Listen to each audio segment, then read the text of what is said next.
Pernah nggak sih Anda ada di situasi di mana rasanya kata-kata itu kurang gitu? Coba bayangin deh, ini seperti yang digambarkan di salah satu sumber kita. Anda lagi duduk di kafe di Manhattan, di luar lagi badai salju. Terus ada mobil kejebak, bannya muter-muter aja di tempat. Anda mau jelasin apa yang bikin mobil itu macet? Masa cuma bilang, salju? Kayaknya nggak cukup kan? Anda coba cari kata lain, salju padat, salju es. Aduh, semuanya kedengeran aneh, nggak pas, buntu. Momen kayak gitu tuh, bikin kita jadi kepikiran soal mitos yang terkenal itu. Soal orang Eskimo yang katanya punya ratusan kata buat salju. Ternyata mitos itu agak dilebih-lebihkan sih, tapi intinya benar juga. Bahasa kita itu dibentuk sama lingkungan dan apa yang penting buat kita. Nah, dari situlah kita mulai pembahasan kita hari ini. Kita akan coba bedah bareng sumber-sumber yang Anda kasih buat lihat sedalam apa sih bahasa itu membentuk realitas kita. Dan misi kita kali ini, ya, kalau merujuk ke buku A Myriad of Tongues itu, kita mau bongkar betapa ekstrimnya keragaman bahasa di dunia. Ada lebih dari 7.000 bahasa loh. Dan bedanya itu bukan cuma soal kata-kata atau tata bahasa. Ini soal cara pandang yang fundamental beda. Sumber-sumber ini nunjukin kalau bahasa yang Anda pakai bisa nentuin cara Anda ngerasain waktu, navigasi ruang, bahkan apa yang Anda cium. Betul sekali. Jadi yuk kita mulai perjalanan ini. Kita akan lihat gimana bahasa yang udah mendarah daging di diri kita itu diam-diam jadi arsitek cara kita memahami dunia. Mungkin dengan cara-cara yang, nggak pernah kita bayangin sebelumnya. Oke, mari kita mulai dengan satu fakta yang, jujur aja, cukup mengejutkan dari sumber kita. Rasanya ini kayak ngebongkar fondasi ilmu bahasa itu sendiri. Ternyata, selama berabad-abad, sebagian besar riset tentang bahasa itu sangat bias. Fokusnya hampir secara eksklusif, hanya ke masyarakat yang disebut weird. Weird, ini akronim ya. Western, Educated, Industrialized, Rich, and Democratic. Jadi, ya intinya, penelitian bahasa itu didominasi sama penutur bahasa Inggris, Prancis, Jerman, segelintir bahasa Eropa lainnya. Analogi di sumber itu pas banget sih. Ini tuh kayak ahli biologi yang mau paham seluruh dunia hewan. Tapi studinya cuma ke anjing, kucing, sama hamster. Terus dia bikin aturan yang katanya berlaku buat gurita sama semut juga. Kan ngaco. Dan bias ini menciptakan semacam lingkaran setan. Karena para peneliti ini udah ngerasa nemu aturan universal dari bahasa-bahasa weird tadi, mereka jadi kurang tertarik gitu buat mendokumentasikan bahasa-bahasa suku pedalaman yang dianggap aneh atau primitif. Padahal, ya disitulah letak keragaman yang sesungguhnya, yang bisa nantang semua asumsi kita. Coba kita ambil satu contoh spesifik yang dibahas ya, rekursi. Ini kedengerannya teknis tapi sebenarnya simpel kok. Ini kemampuan buat nyisipin satu kalimat di dalam kalimat lain kayak anak laki-laki yang lagi lari kencang menendang bola. Nah, klausa yang lagi lari kencang itu kan disisipin di tengah. Ini dulu dianggap fitur paling canggih dari bahasa manusia. Betul, dianggap sebagai ciri khas yang bedain kita dari komunikasi hewan. Ahli bahasa sekelas Noam Chomsky aja pernah berteori kalau ini intinya semua bahasa manusia.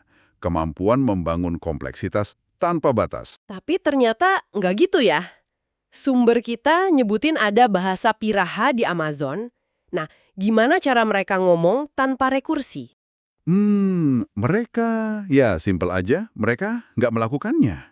Daripada nyisipin klausa, mereka akan ngomong dalam dua kalimat terpisah yang berurutan.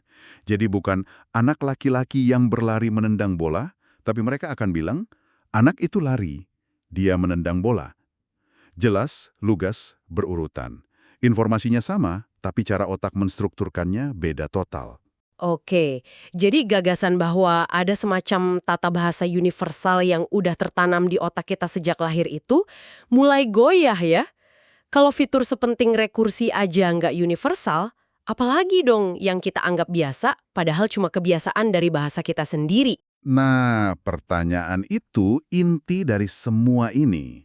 Penemuan kayak gini membuka pintu ke gagasan yang lebih radikal lagi. Kalau struktur bahasa aja bisa beda-beda banget, mungkin nggak sih pengalaman manusia terhadap realitas itu sendiri juga beragam? Nah, disinilah semuanya jadi benar-benar menarik dan agak bikin pusing sedikit. Mari kita bahas soal waktu dan ruang. Dalam bahasa Indonesia atau Inggris, kita itu sangat egosentris. Semuanya berpusat di badan kita. Cangkirnya ada di depan saya. Belok ke kanan, lihat ke belakangmu. Kanan, kiri, depan, belakang. Semua itu kan nggak ada artinya tanpa tubuh kita sebagai patokan. Kerangka acuan itu rasanya alami banget buat kita kan. Seolah-olah ya cuma itu satu-satunya cara ngelihat dunia. Tapi sumber-sumber ini nunjukin kalau itu salah besar. Banyak bahasa pakai kerangka geosentris. Acuannya itu fitur lingkungan yang tetap, kayak arah mata angin atau kemiringan tanah. Contoh pertama yang luar biasa itu bahasa Cook Sayore di Australia. Katanya mereka nggak pakai kata kiri atau kanan. Sama sekali. Gimana caranya? Susah dibayangin ya. Mereka pakai arah mata angin, utara, selatan, timur, barat buat segalanya. Bukan cuma buat nunjukin arah jalan, tapi buat hal-hal paling kecil sekalipun. Mereka bisa aja bilang, ada semut di barat daya kakimu, atau tolong gesel cangkirnya dikit ke utara. Tunggu. Ini gila. Ini berarti mereka harus tahu posisi arah mata angin setiap saat. Bahkan di dalam ruangan tertutup tanpa jendela. Saya aja sering lupa parkir mobil di mana, apalagi harus punya kompas internal yang aktif 24 jam. Tepat sekali. Dan ini dampaknya luar biasa ke cara mereka memandang waktu. Ada satu eksperimen yang dijelasin di sumber. Seorang penutur Cook Sayore diminta nyusun gambar yang nunjukin urutan waktu. Misalnya, gambar orang dari bayi sampai tua. Tanpa ragu, mereka akan susun itu dari timur ke barat. Ngikutin arah matahari. Selalu.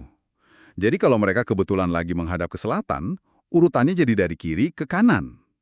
Tapi kalau mereka balik badan menghadap utara, mereka akan susun dari kanan ke kiri. Kalau menghadap timur, mereka akan susun ke arah tubuh mereka. Waktu buat mereka itu bukan garis abstrak, tapi aliran yang terikat sama geografi dan kosmos. Luar biasa. Dan ada contoh lain kan yang soal lanskap miring. Anda pasti merujuk pada bahasa Celtal Maya di Meksiko. Mereka tinggal di daerah pegunungan yang punya kemiringan jelas. Orientasi mereka itu berdasarkan menanjak dan menurun. Bahkan saat lagi ada di atas meja yang rata sempurna di dalam rumah, mereka bakal bilang satu benda itu ada di posisi menanjak, ta'aichkol, dari benda lain, ngikutin kemiringan lanskap yang lebih besar di luar rumah. Wow, jadi peta mental gunung di luar itu selalu aktif. Bahkan pas lagi ngopi di dapur. Tapi ada satu lagi yang lebih ekstrim. Benar, yaitu bahasa Nihengatu di Amazon. Bagi mereka, bahasa dan gestur itu nggak terpisahkan kalau ngomongin waktu. Sumber itu ngejelasin, kalau mau bilang saya akan kembali tengah hari, Anda nggak cukup cuma ngucapin.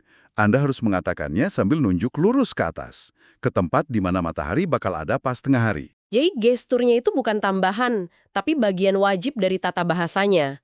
Tanpa nunjuk, kalimatnya nggak lengkap atau salah. Tepat, waktu itu nggak bisa diomongin secara abstrak.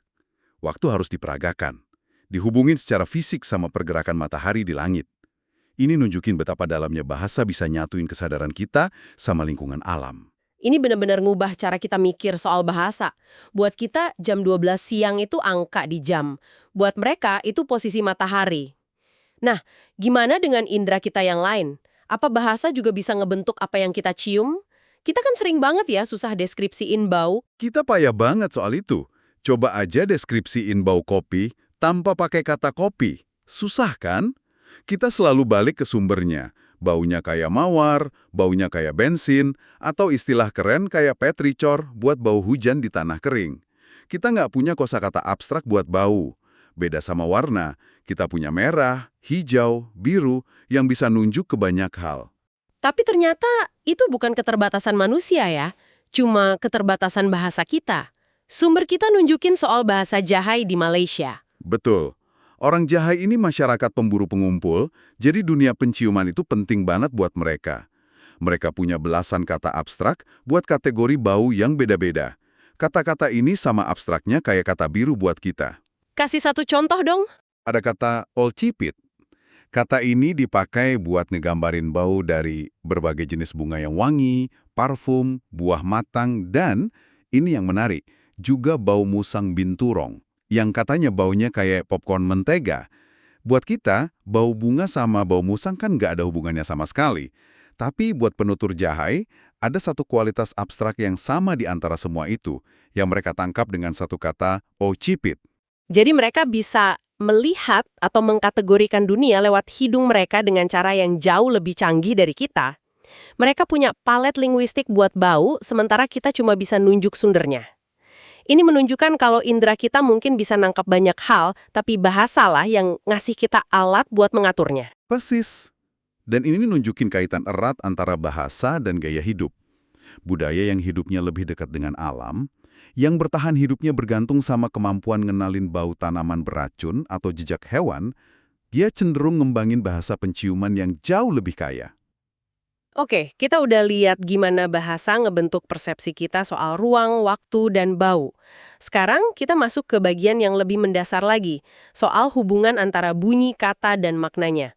Kita kan semua diajarin di sekolah kalau hubungan ini tuh arbitrer alias acak. Kata meja nggak kedengeran kayak meja. Tapi sumber ini bilang, tunggu dulu, nggak sepenuhnya gitu.